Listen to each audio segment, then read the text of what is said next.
Sizzy, or Soda Collects, and welcome to my first ever YouTube video. Today I will be showing you my manga collection as of 2024. This whole sort of YouTube thing is new to me, so please bear with me. I hope you enjoy the video. Let's get into the collection. At the very top of the shelves, I have the series that started it all for me, Tokyo Ghoul and Tokyo Ghoul Re. Multiple years ago, this was the very first volume of manga I'd ever purchased. There's something really alluring about Tokyo Ghoul for me, whether it be its complex characters, immersive world, or visually stunning art. The creator Sui Ishida has created what many have deemed to be a masterpiece. Throughout my collection, these, without a doubt, are some of my favorite covers.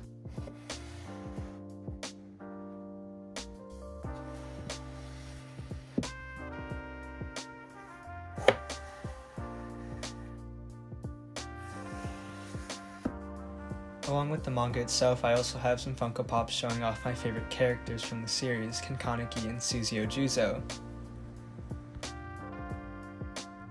Moving along to my next shelf here, I store a lot of my other favorite series. To start off this shelf, I own Dead Dead Demons by Inio Asano, volumes 1 through 11, and I'm currently on volume 4.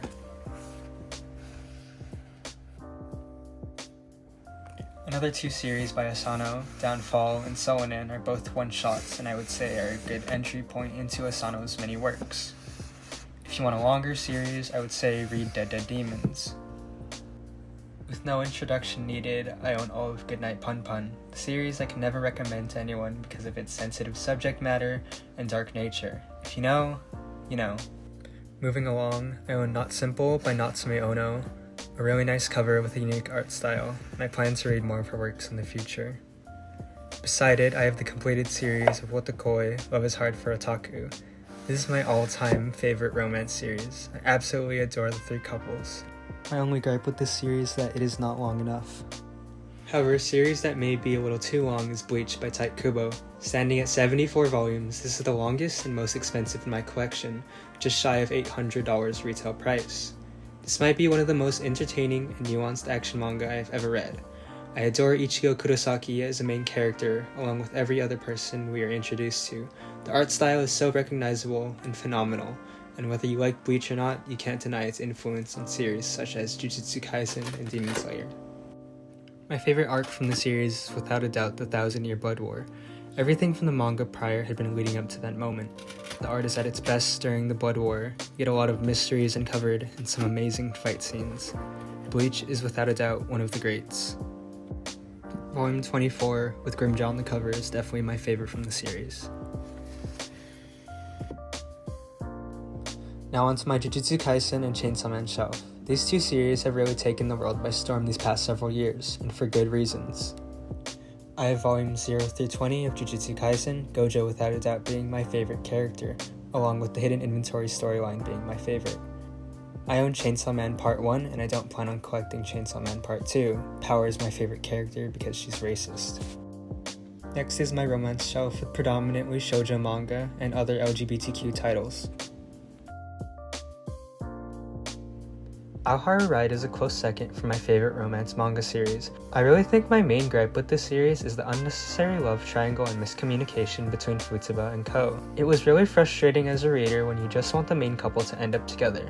Otherwise, this was a really fluffy and heartfelt read. Beside Aoharu Ride, I have the complete set of My Love Mix-Up. My only critique with this series is that the main couple argue a lot. Otherwise, the story is really adorable and heartwarming. It's a great shoujo boys love series.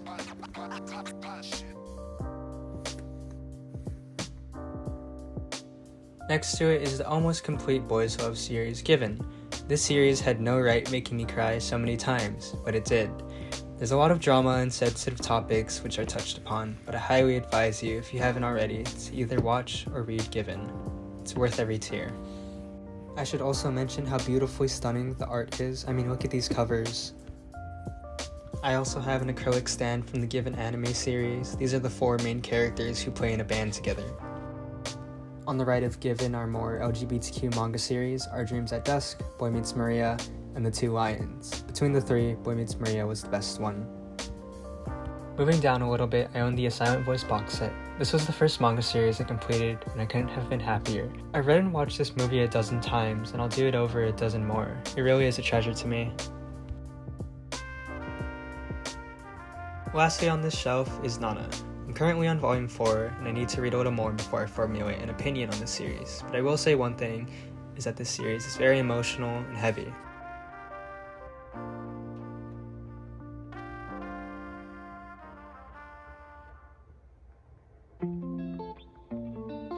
One of my most recent enjoyable reads has been Slam Dunk by Takehiko Inoue.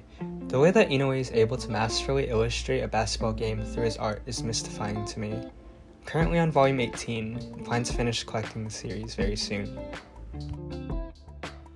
Beside the renowned Slam Dunk is another very infamous series, Rurouni Kenshin. I have no real comments on this series other than samurai with cool sword and cool art.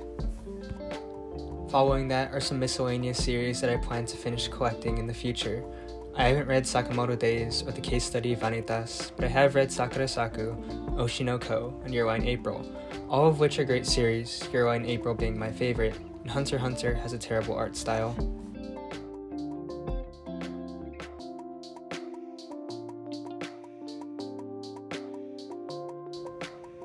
The first series on this bottom shelf is Neon Genesis Evangelion. It will forever be confusing, but I will forever adore it. Skipping over a bit, we have two more series from the creator of Chainsaw Man, Tatsuki Fujimoto. Fire Punch, which I personally prefer over Chainsaw Man, and Look Back, which is my favorite single volume in my entire collection. Fujimoto's stories are an anomaly, but I will eat up anything this man writes.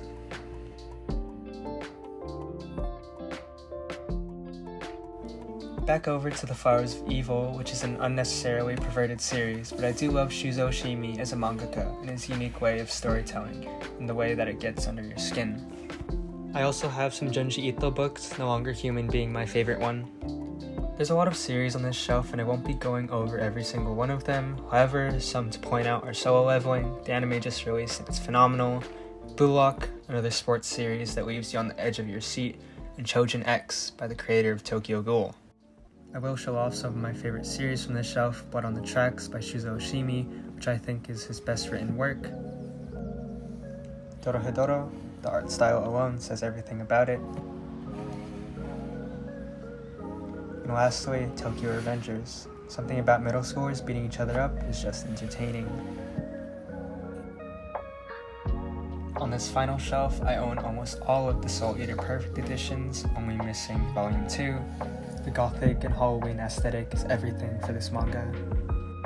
Next to it is Vinland Saga Volumes 1 and 2. This is currently my favorite anime, and I can't wait to experience this story in its manga format. Lastly, we have 20th Century Boys. I haven't read it, so I'm just going to move on. I have a lot of books in my collection that aren't manga. If you're wondering, The Catcher in the Rye and The Fault in Our Stars are my favorite books.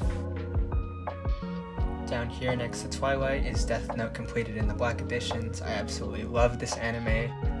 Lastly, I own Volume 1 of Berserk in the deluxe editions. I'm currently on the Falcon of the Millennium Empire arc, and I've been reading it online. However, I think the Golden Age is the best arc. And lastly, I have the Tokyo Ghoul art book, which is honestly really dear to me considering how much I love the series. If you made it this far, please like, comment, and consider subscribing. My Instagram is also linked in the description of this video. Thank you for your time.